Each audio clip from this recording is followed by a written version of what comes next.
Of course, tomorrow is a commemoration for the neglected tropical diseases, and that we are here today on the 29th day of January to talk about it. We already have some guests with us in the studio this morning who will be helping us to talk about this. Let's actually know those diseases that have been neglected and why they are being neglected, and what we can do to make sure that we keep canvassing and creating awareness so that people will not fall victim. We have our guest seated right here before us in the studio, and also I have my colleague with me in the person of Angelo Chukwu Okabwe. Angelo, good morning. Good morning, Chidema. Good morning, Anambra. Sit back, relax, and enjoy what we have for you this morning. All right, and quickly, let's introduce our guest this morning. We have Professor Ifani Ike, a Public Health and Environmental Research Group, ORCA.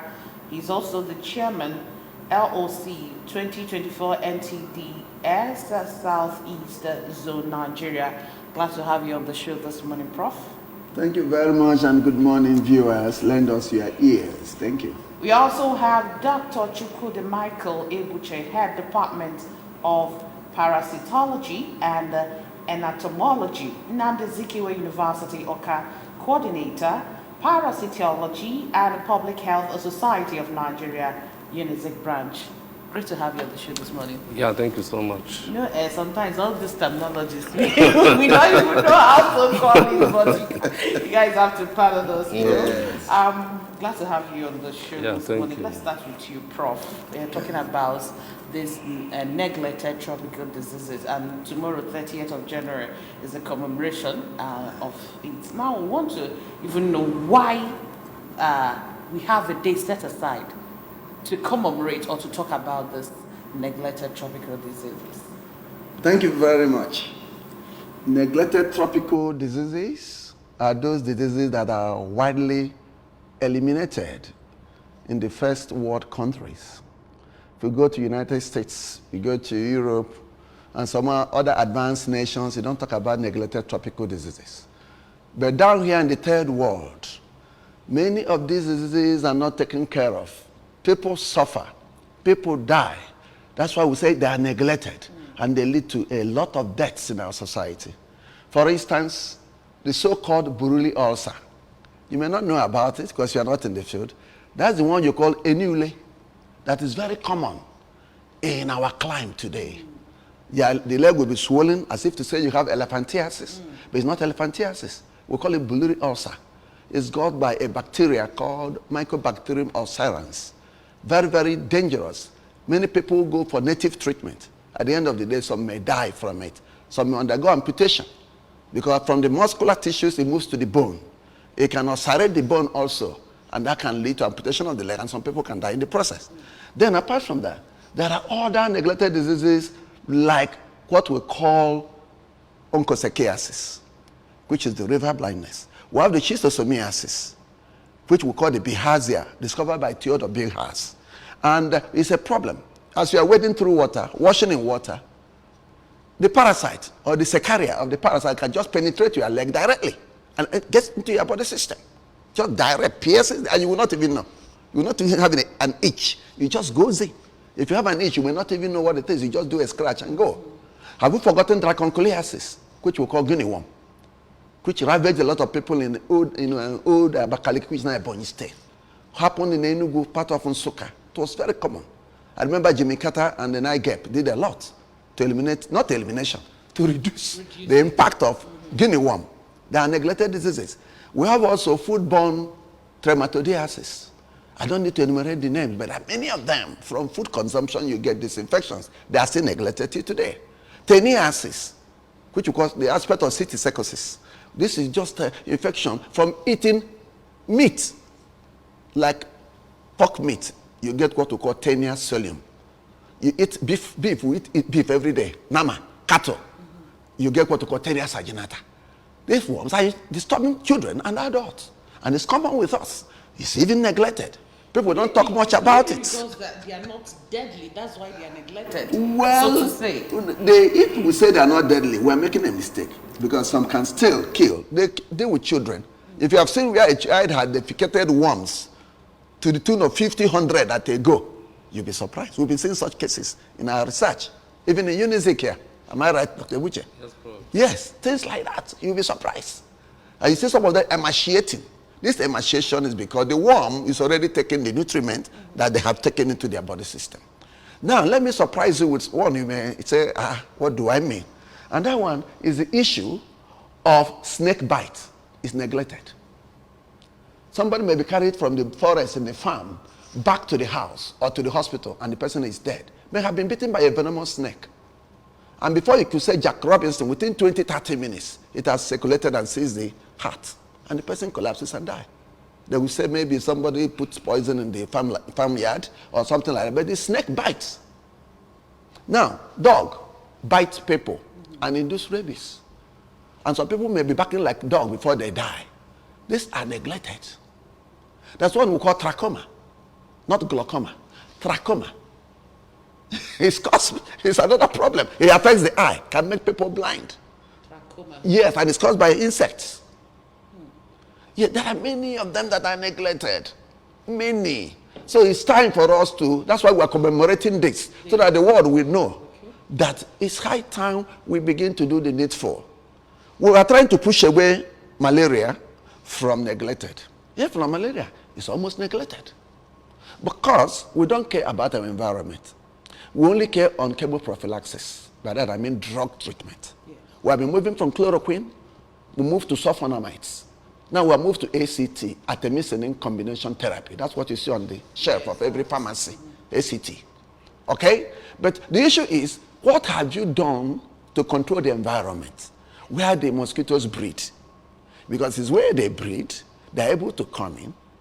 But in epidemiology, we are doing something because we are screening our windows, screening our doors, sleeping in the bed containing nets. Yeah. It is a way to curb the menace of a mosquito that causes this malaria. But what I'm trying to say is that we need to do more. Yeah, why is it not in America now? It's not there. In London, I've traveled to London. I don't talk about mosquito bite in London. I've been to Canada. I don't talk about mosquito bite in Canada. Even Israel. I've been in Israel. I don't talk about mosquito bite. You don't see them. Because they have removed all sources of pocket of water, ponds, and drainage system are all sealed. Everything goes on the ground to the sewage treatment center in the city. But here, in your compound, even in your room, you are even breathing the lava in your water butter. You see them, they go to the surface. You disturb the surface, they go down. They are there with you, so nobody cares about it. They are neglected, and that's why we are suffering from them. That's what I want to say. Let me get Doctor. Doctor, he said he talked about teniasis, which he said you can get from eating meat. Well, come to think of it, most of these countries you made mention of where these diseases are no longer a threat, they are the countries that even consume red meat more than Africa. How come these diseases are not prevalent in that area and now we are suffering it in this part of the world? Okay, thank you so much. That is where the word neglect comes in. We call the diseases neglected tropical diseases because the diseases affect the poor people in the society. And most of the times, people don't pay attention to them.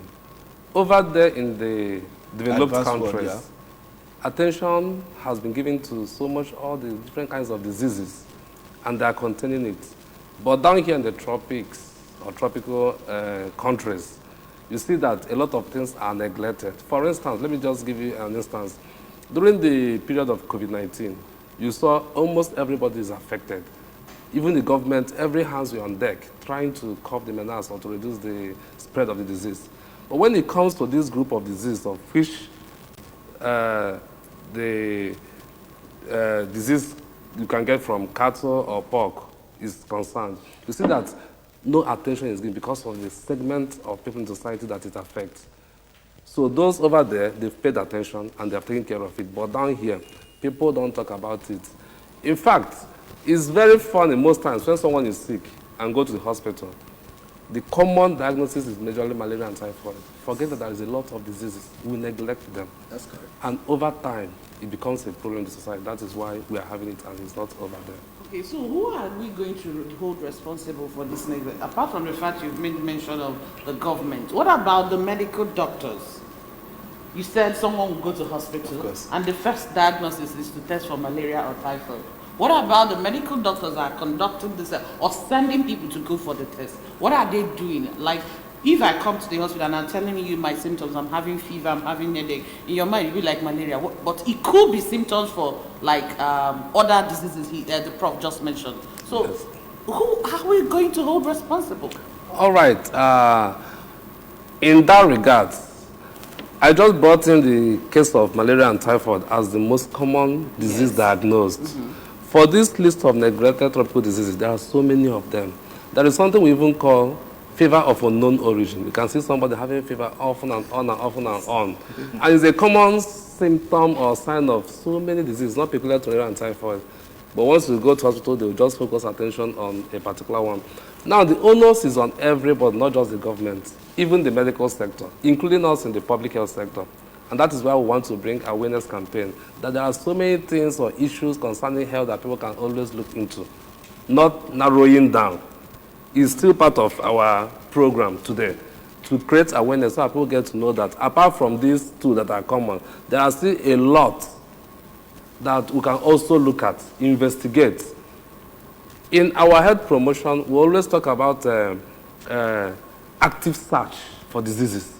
Because most times you see that people that suffer from this kind of disease are not even in a kind of city setting like we are. Yeah. They are in remote places, in hinterland, hard-to-reach areas.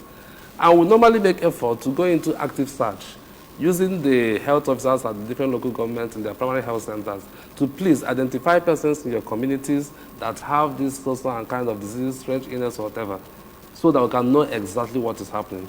Now, the next step is if such persons are identified, there is no need for assumption. You go for diagnosis. Expand the scope of the diagnosis, do you understand? To accommodate every different kinds of disease. Like I told you before, this disease affects the poor people. And there's no how you can go to hospital and say you're going to run a test of like 20 diseases. You will shout, the money is too much. So you see that poverty is a major factor here. That is why diseases are always neglected. All right, thank you so much for that. All right. Now, let's go back to what you said. You mentioned, Prof, you mentioned Brûlé ulcer, because it's common here. And all that. I want us to really talk about it because it's like an issue and it's screaming for attention. And then again, you mentioned snake bite. I remember when I was little, I was bitten by a snake as a child. I was taken to the hospital. They ran all the tests in the whole world. They didn't see anything. I was surprised because me, at that point, I didn't even know what happened to me because I was walking in the dark. And at the end of the day, I just noticed something on my leg and it was very painful. I came back and I told my granddad. He said maybe I twisted my feet. But I knew that something really happened. And the next day, my leg was like, it was so swollen up that they took me to the hospital. They carried a lot of tests. And at the end, they said they don't know what is wrong with me. Now we're talking about neglected. Yes. Now, they didn't even know until I went to all those local traditionalists. Immediately the man touched it. He said it was a snake bite. So, how do we create this awareness? Yeah, I know we've started with this program now, but we need to create more awareness, and we need to really talk to people, especially when it comes to that Brûlé ulcer. Because a lot of people don't believe that there is anything like it. And that is it for you. Yeah, right. Well, actually, this edule of a thing is becoming very rampant in the rural areas. People believe that somebody may have dropped something and they march on it. Yes. They now contract the infection. People also believe that somebody can sell it in the market. Do you need any drug in the market? You buy and go and put for your enemy. People say that. But no, we in science know that it has been discovered that Brûlé ulcer is caused by a bacterium. I've mentioned the name before, Mycobacterium ulcerans. And sometimes, most of it is transmitted, in most cases, by a vector when it bites. this parasite, or will I say pathogen, it introduces into man, will reside in the muscular tissue of the leg and arms. It's not common. It doesn't reside easily in the trunk or in the head region. It's just the hand. Just like guinea worm stays in the lower extremity. Any place that is in contact with water, that's where guinea worm, Dracunculus medinensis, that's where it resides. Or hand is in water, or breast is in water, that's why you can see the guinea worm. So the same thing with this. But the issue now is that the medical technology has advanced. Our concern, like when this team paid a courtesy call to the Honorable Commissioner for Health, Dr. Afam Obidike, we were with him last week on this matter. In fact, it's going to be the keynote address presenter tomorrow at Unizik, where we're going to have this function. We were also at Enugu to see the man, Ife the man in charge of hospital board. We were discussing this matter on Buruli ulcer. So the problem we identified is that we need focal persons in general hospitals so that there will be a particular unit designated for neglected tropical diseases. So that when you come, you know you are heading to that place. And there should be somebody, a health worker, to identify your problem and do the necessary test. If it's snake bite, as you have said, at least there should be anti-venom, which will be administered. Not even talking about the kind of snake, because you did not see the snake when it was bitten. Just something that can kind of buffer the system so that the effect of the toxin will be effectively reduced. So the problem now is that all hands must be on deck, like my colleague said. Everybody must be involved. Government should share a greater blame on this, because they are the people. That was when we were with the Speaker, House of Assembly. That was on Friday. Last week, we were with him, the Speaker of Anambra House of Assembly, on this matter. The man is experienced. We talked at length, and we are telling him the need to make laws, because this thing is not happening to the modern man in the city. It's common with the men and women and children in the rural areas, that their laws should be made to cover the rural areas. He agreed with us. He said if outsiders can sponsor a bill through a member, then we can go and sponsor a bill on this, that he's interested in it. And these are the kind of things we want to achieve. So that's the angle of government coming in now. Then to the doctors, as we earlier said, the doctors should not just scribble on paper, go for malaria test, go for this. They should also find a way to make sure that diagnosis is complete, not half diagnosis. If that is being done, we will not have some of this problem rearing their ugly heads. Then ourselves, the individual, there should be awareness. Even in the villages, in the church, using the local crier, people should be sensitized. If I tell you something now, you may not believe me. Some people that are even educated don't know the difference between blood pressure and sugar level. Blood pressure, which is high BP or low BP, and the blood sugar level. They think they are the same, but they are two different issues. I've been with a lecturer who was asking me, do you mean BP is different from sugar level? A lecturer asking me that. You can imagine that. It's not his field. It's not his field. But we expect that with our level of education, that's another thing we should. So the awareness is important, that's what I'm saying. Yes. And that's why sugar is killing many people today, because they don't know they even have sugar. They always think it's BP, PP. Sugar have been taking toll of people. You know what I mean? Yeah. Hypoglycemia. Hyperglycemia. Hyperglycemia is when it's very high. Hypoglycemia is very, and the low one is dangerous. It can kill easily. People will die, they say it is BP that killed them. It's not. And when the two jump together, stroke may come in. You get what I mean? And ischemia and other things. These ones are neglected. No, they are not. Not that they are not neglected. I'm just telling you the level of awareness we should create for people to know where we are and how we can take care of ourselves and our environment. All right. Doc, I know you wanted to add something, but we are talking about the team uniting to act towards elimination of neglected tropical diseases. He has said a whole lot about all hands being on deck, the role of the government, the role of the medical personnel, medical doctors, all those people in the medical sector. And then again, my question now is the role the citizens have to play, the poor masses, those people in the rural communities, in the urban areas, cities and all that. What are our roles to end this together? Because we all need to come together, put our hands together to see that we reduce them, and then we create awareness that they are still existing. Because truth be told, some people might not even know that something like a guinea worm is still in existence now. Some people will be like, I don't even know, I've not heard about it. Just like he's saying that a lecturer doesn't know the difference between high blood pressure and high sugar level and all that. So thank you. When it comes to roles, to unite in acting for the elimination, everybody is involved.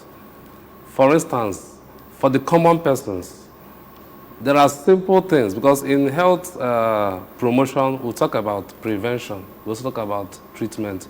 Because this disease we are talking about already, there are some persons already affected.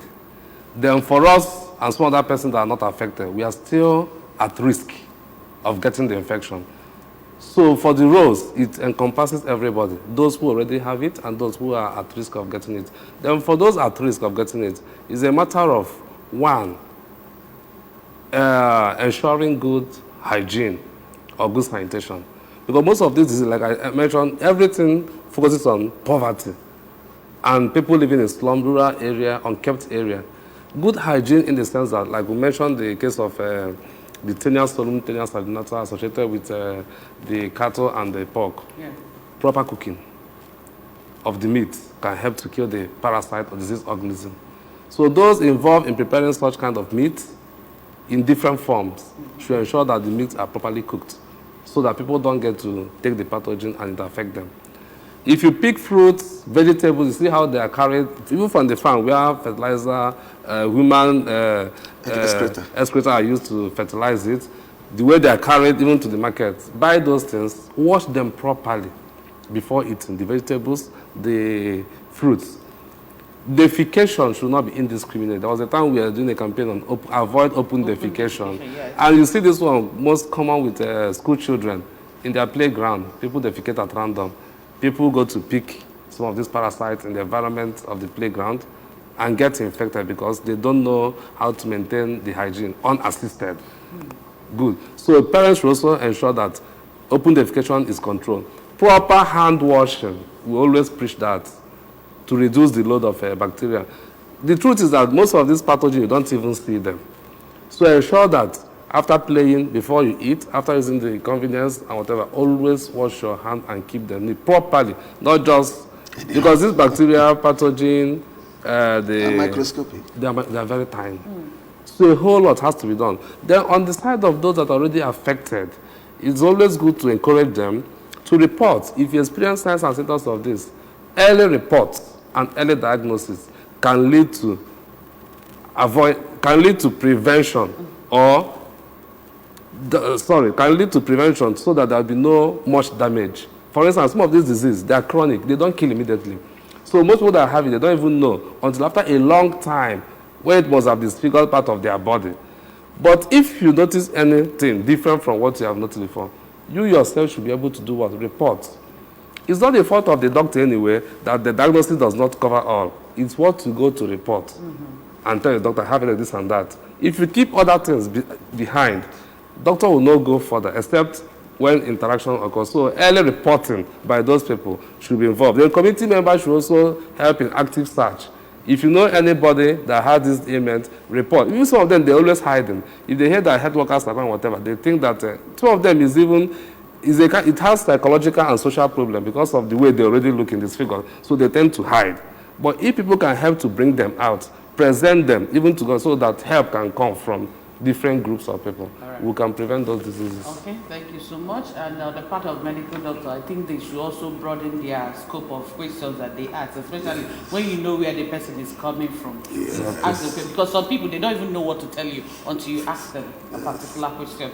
Okay, right now we are going to take a commercial break, and when we come back, we still continue with our discussion on ABS TV this morning. Stay with us. School? Yes! My champs, they use energy at school.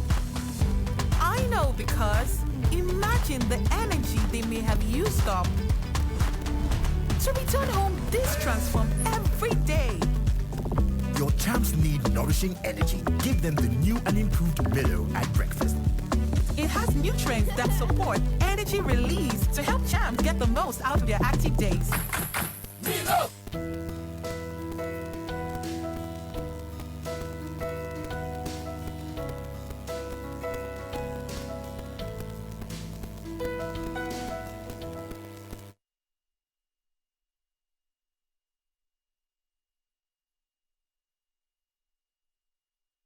Back, glad to have you back. We are still talking neglected tropical diseases and the damage it's doing to our community and the society at large. But what worries me the most, apart from what Professor has said, is that this thing is prevalent in this part of the world and then it can be traced to poverty. Well, I believe that with proper awareness and then us adhering to what the experts say, we definitely might have these things eradicated from our environment or brought to the barest minimum in no time. We're still talking about it. We still have the prof in the studio and the doctor so that they can tell us more. Doctor, let me ask you this. Is there any way we can come out of this in the nearest future? Let's say all hands, like you rightly said earlier on, were to be on deck. Because the number of the diseases you guys are calling here is actually frightening. And I'm sure you guys have not even exhausted your warehouse of these diseases.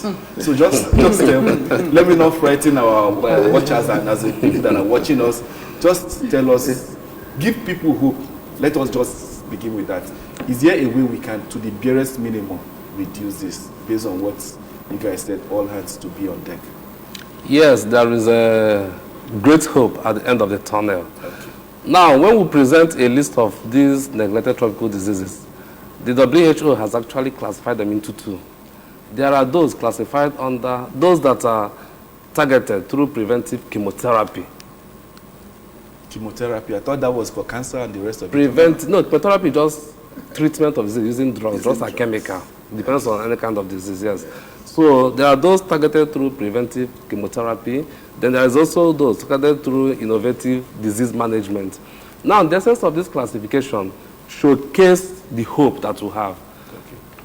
Earlier on, the whole disease were grouped as neglected tropical diseases. But now, we now know that there are some of them that a whole lot of awareness has been created on, and a whole lot of treatment is happening. For instance, under the preventive chemotherapy, there are different tools that can be used. Mass drug administration is a major one. For diseases like lymphatic filariasis, the soil-transmitted helminthiasis, onchocerciasis, you see that even at different health centers, drugs, donor agencies are bringing drugs, and people are taking them just like the way they go for their routine immunization. So there are drugs that are being shared to people, and it is helping to reduce the prevalence of those diseases. And it's very easy to target. Then the other group is the one under disease, innovative disease management, whereby we've not had a better way for mass distribution, or maybe there are no drugs that can cover a whole lot of people at once. So that is where the case lies. But for those under preventive chemotherapy, whether you are affected or you are not affected, whenever a drug is distributed, we are encouraged to go and take drugs to prevent you from having those diseases. Then for the other side, the only campaign mostly is always report. It's treated on individual basis. Those who have the disease should report for aid. The drugs for them are very expensive. Diagnostic tools are not that adequate or enough. Do you understand? So actually there is hope at the end of the tunnel. Because if we look at our statistics and prevalence of this disease, earlier on, we used to record high prevalence, but for some of them now, the prevalence is coming low. But the truth is this, if you don't continue, because one thing is to sustain your program, if we reduce the prevalence to barest minimum, and we now slack or relent, one single person can still spread it to everybody, and we'll start afresh. So the hope there is that we'll keep the work on. All right. Yes. Okay, coming back to you, Prof. This is an annual event, Yes. right? Yes. And now it has been commemorated for some time now. Yes. So we want to know where when we started and where we are now. And also want to know the role the WHO has played globally to see that this particular neglected tropical diseases, that the awareness is created and they are also being reduced to virus minimum. Thank you. And let me go straight to World Health Organization. They've been doing their best. The Carter Center, they've been doing their best. Also, Center for Disease Control, CDC, they've been doing their best. And over the years, they've been making sure that this commemoration continues to hold throughout the world, but particularly in the third world, but it's all over. But third world suffers most than other worlds of our universal environment. So what I'm trying to say is that effort has been put on top gear over the years. And what we are doing now is a continuation of what has been laid down. And as my colleague said, gradually we are achieving.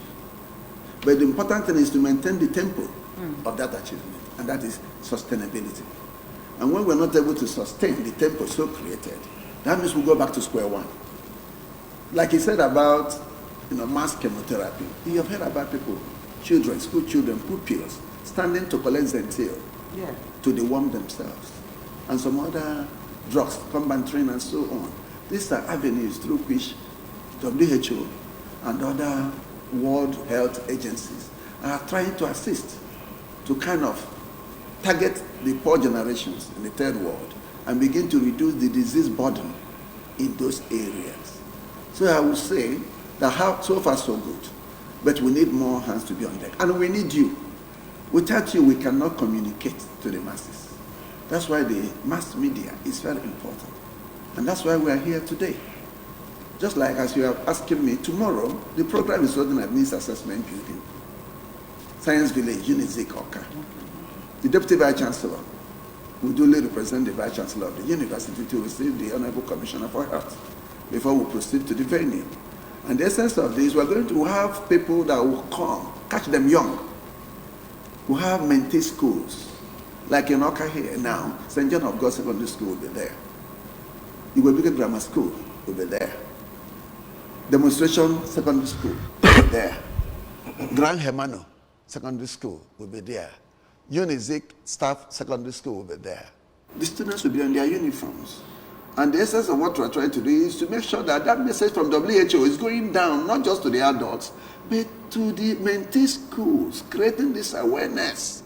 And our next target to help WHO, Carter Center, and so on, to get to the grassroots, is to begin to have a program in schools to sensitize the younger ones to know what are NTDs. Like he said, hand washing, very important. During COVID-19, we have buckets everywhere. You must wash with sanitizer.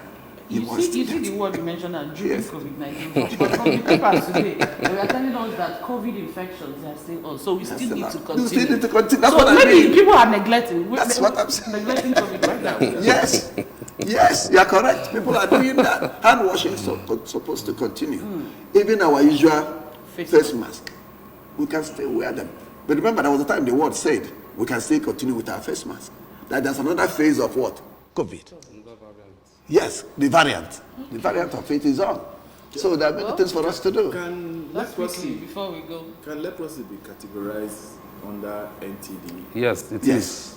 It's one of the NTDs. The reason why I say that because some people that have it don't manifest the symptoms early, and through that means they can easily, pass it on to people. Yeah, leprosy is also NTD. That's why I told you that most of these diseases, they start small. Yes. People don't get to know much about it until you get to the stage where it causes disfigurement or permanent disability or damage on the person. All right. Yes. Like you said, it's by contact. Okay. And it's caused by what we call mycobacterial leprae. Okay. So tomorrow, that's the pathogen that causes tomorrow yes. Everything is happening tomorrow at Anambra Azikiwe University. So who are you expecting?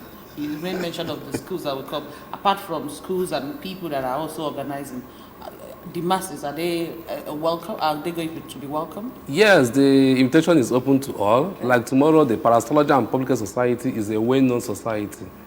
Do you understand? And the Southeast Zone is the one organizing it. So we're going to even have our members from different states in the 5 Southeast attending with their own group of persons and also in the environment. Well, on that note, you want to say I want to add something to what he just said. Just quickly, we don't have time. Quickly. He talked about Southeast.